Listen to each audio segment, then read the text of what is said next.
बिस्मिल्लाहिर्रहमानिर्रहीम। अस्सलाम वालेकुम। मैं हूं प्रोफेसर तारिक महमूद कादरी और आप देख रहे हैं मैथ सिटी। आज कोलिजन्स का ये फोर्थ लेक्चर है और आज के लेक्चर में हम एक प्रॉब्लम डिस्कस करेंगे जो बिल्कुल सिमिलर है पिछले प्रॉब्लम से। यानी लेक्चर 3 के अंदर जो हमने प्रॉब्लम डिस्कस किया था ये और वो दोनों प्रॉब्लम सेम है, इवन आंसर भी इनका सेम आएगा। फर्क क्या है कि उसमें हमारे पास जो हाइट थी वो यहाँ पे हमें 20 दी हुई है और वहाँ पे उसकी हाइट जो है वो h गिवन थी और यहाँ फिर उसका हाफ जो है वो 10 फीट है, तो उधर जो है वो यहाँ पे हमारे पास h/2 गिवन था। बस ये फर्क है, बाकी प्रॉब्लम सेम है। प्रॉब्लम हैं इसके सोल्यूशन की तरफ। इनिशियली यहाँ पे इसकी जो वेलोसिटी होगी वो u इज इक्वल टू 0 होगी और हाइट हमें यहाँ पे गिवन है। हाइट क्या है हमारे पास 20 फीट है। ठीक है जी। अब हमने देखना है कि जब वो वहां से नीचे गिराया जाएगा तो यहाँ पे आके टकराने से पहले जो उसकी वेलोसिटी है या किस वेलोसिटी के साथ वो इसके साथ फ्लोर के साथ टकराएगा वो क्या होगी, वो सबसे पहले हमने फाइंड आउट करनी है। तो हम उसके लिए क्या करेंगे, हम थर्ड इक्वेशन ऑफ मोशन को यूज करेंगे जो है हमारे पास v² - u² is equal to 2gi। अब चूंकि क्वेश्चन में हमारे पास जो हाइट गिवन है वो फीट के अंदर है तो हम बाकी जो वैल्यूज हैं वो भी फीट के अंदर ही लगाएंगे। यहाँ g की वैल्यू भी हम फीट में लेंगे जो कि 32 फीट होती है। यहाँ हमें गिवन है कि u हमारा 0 है, हाइट हमारे पास 20 फीट है और g जो है वो 32 फीट है। इसको जब हम इसमें फार्मूले के अंदर सब्स्टिट्यूट करेंगे तो हमारे पास ये कैलकुलेशन बनेगी। कैसे कि u की जगह हमने क्या कर देना है, जहाँ पे 0 लगा देना है तो बाकी आ जाएगा v² is equal to 2gh। अब यहाँ से दोनों तरफ स्क्वायर रूट ले लेंगे तो v आ जाएगा 2gh का स्क्वायर रूट। अब 2 और साथ g की वैल्यू है 32 और h हमें गिवन है 20। अब अगर आपके पास कैलकुलेटर हो तो फिर तो कैलकुलेशन आसान है, अगर कैलकुलेटर नहीं भी है तो आप इसको कर सकते हैं। कैसे, यहाँ पे आप क्या करेंगे, 32 को तो 2 5 टाइम्स होता है ये, यानी 2 की पावर 5 लें तो वो 32 बन जाती है। और जो 20 है इसको अगर आप लिखें तो ये बनता है 2 × 2 × 5, तो ये सारा हमारा ये बनता है स्क्वायर रूट के अंदर। अब जो जो पेयर बनेगा वो हम स्क्वायर रूट से बाहर निकाल देंगे। ठीक है जी।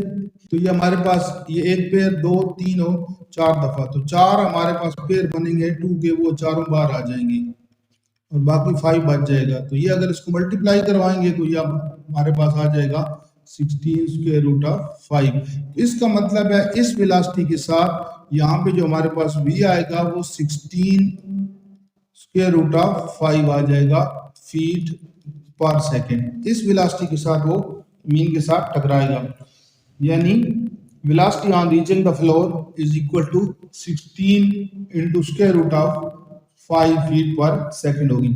अब हमें पता है कि जब भी कोई चीज, कोई स्फीयर, कोई ऑब्जेक्ट किसी भी प्लेन के साथ सीधा टकराता है, यानी डायरेक्ट कोलिजन होती है, तो जब वो रिबाउंड होता है तो उसकी वेलोसिटी के साथ क्या होता है, एक e ऐड हो जाता है।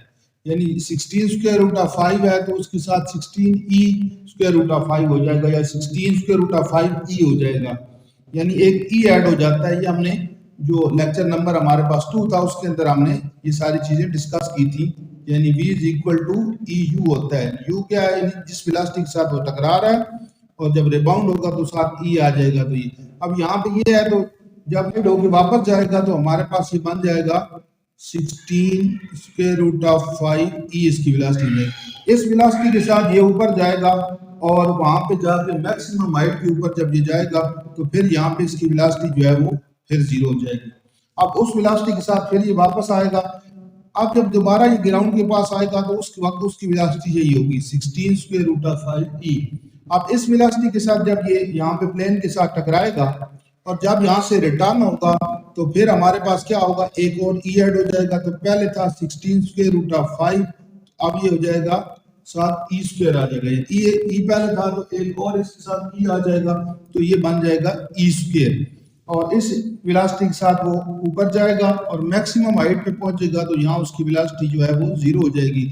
यहाँ अब ये इसकी वेलोसिटी क्या हो जाएगी, u बन जाएगी जो यहाँ पे है। ठीक है जी। अब हमारी सारी डिस्कशन इस वाले पोर्शन में रहनी है, यानी हमने इस मोशन को देखना है कि सेकंड रिबाउंड के बाद उसकी मोशन क्या है। इनिशियल वेलोसिटी हमारे पास ये हो गई और मैक्सिमम वेलोसिटी, मैक्सिमम हाइट पे उसकी वेलोसिटी ये 0 हो जाएगी और हाइट यहाँ पे जो वो अटेन कर रहा है वो क्या है, 10 फीट है। तो अब आपने ई फाइंड करना है। तो वेलोसिटी आफ्टर फर्स्ट रिबाउंड ये हमने निकाली थी 16 ई स्क्वायर रूट ऑफ 5 और after second rebound 16 E square root of 5 आ जाएगा। तो ये हमारे पास वेलोसिटी आ गई। अब हमने सारी डिस्कशन करनी है for the motion after second rebound. तो सेकंड रिबाउंड के बाद इनिशियल वेलोसिटी उसकी जो है वो है 16 ई square root of 5। Final maximum height पे जाके फाइनल वेलोसिटी 0 है, हाइट जो अटेन कर रहा है वो 10 फीट है। अब जी की वैल्यू हमारे 32, क्यों, आप अगेंस्ट जा रहे हैं। जब पहली दफा हमने जी लिया था 32, तो तब ऑब्जेक्ट टुवर्ड्स फ्लोर आ रहा था, यानी ग्रेविटी की डायरेक्शन में।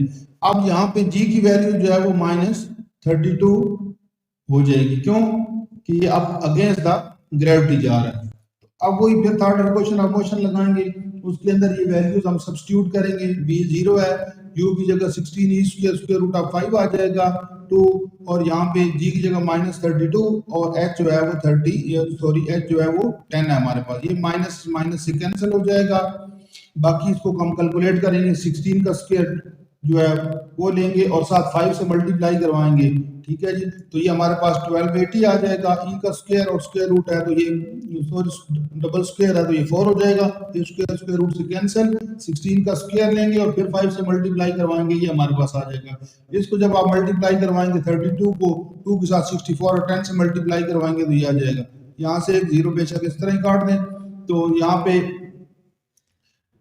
जब दोनों तरफ हम 64 से अगर डिवाइड करवाते हैं 128 e power 4 is equal to 64 है, तो इधर भी हम अगर बल्कि चलिए 64 से मल्टी डिवाइड करवा दें, ये कैंसिल होकर ये 2 हो जाएगा, तो ये बन जाएगा 2 e power 4 is equal to 1, e power 4 is equal to 1/2 हो जाएगा, ठीक है जी।